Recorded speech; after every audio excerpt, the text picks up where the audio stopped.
Ensuite, on veut la forme algébrique de z puissance 2007. Donc pour calculer avec des puissances, la forme algébrique n'est pas du tout adaptée. C'est la forme exponentielle qui est la plus adaptée pour calculer avec des puissances. Donc on va utiliser la forme exponentielle de grand Z, qui est, donc le module c'était 1, donc bon, le 1 je ne vais pas le marquer, qui est donc 1 EI pi sur 12. Donc puissance 2007. Donc avec un module, s'il y avait eu un autre module différent de 1, on aurait fait le module puissance 2007 fois EI pi sur 12 puissance 2007. Donc là, comme c'est 1 puissance 2007, ça fait toujours 1. Donc on va juste s'occuper de l'argument. Donc là, pour calculer, il faut multiplier l'argument à la puissance. Donc ça fait I pi sur 12 fois 2007. Donc il faut simplifier ça. Donc à la calculatrice, on obtient la fraction simplifiée qui est 669 pi sur 4. Donc maintenant, il faut une mesure principale, enfin la mesure principale de cet angle-là. Donc pour obtenir la mesure principale, on va faire la méthode classique. Donc on va déjà regarder combien 669 sur 4 ça fait en décimale. Donc ça fait 167,25. Il faut arrondir à l'entier pair le plus proche. Donc c'est 167,25. Donc c'est entre 166 et 168. Et donc le plus proche, c'est 168. Donc on va enlever 168 pi. Donc du coup, à la calculatrice, on obtient... Donc on met au même dénominateur. Donc ça fait...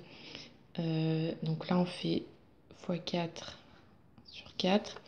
Donc ça fait 669 pi sur 4 moins 672 pi sur 4.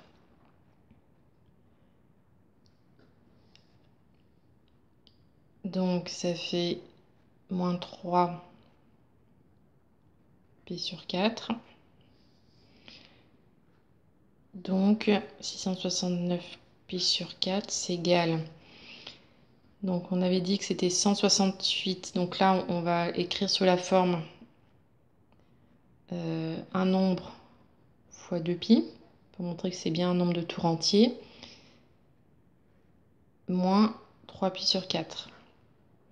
Donc 168 divisé par 2, donc ça fait 84 fois 2pi, donc ça fait 168 pi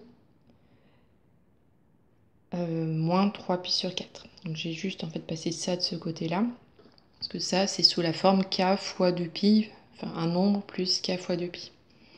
Donc ça prouve que moins 3pi sur 4, c'est bien la mesure principale. Donc du coup, c'est égal à E moins 3i pi sur 4. Donc maintenant, il nous demandait la forme algébrique et pas la forme exponentielle. Donc là, il faut repasser à la forme algébrique. Donc pour repasser à la forme algébrique, on va repasser par l'intermédiaire de la forme trigonométrique. Donc ça fait cos... Enfin, il y a l'argument devant, mais bon, comme c'est 1 ici, ça ne change rien. Donc cos moins 3 pi sur 4 plus i sin moins 3 pi sur 4. Ensuite, il faut avoir les valeurs du cos et du sin. Donc ça c'est pi sur 4, 2 pi sur 4, 3 pi sur 4 ici. Et donc moins 3 pi sur 4, c'est ici.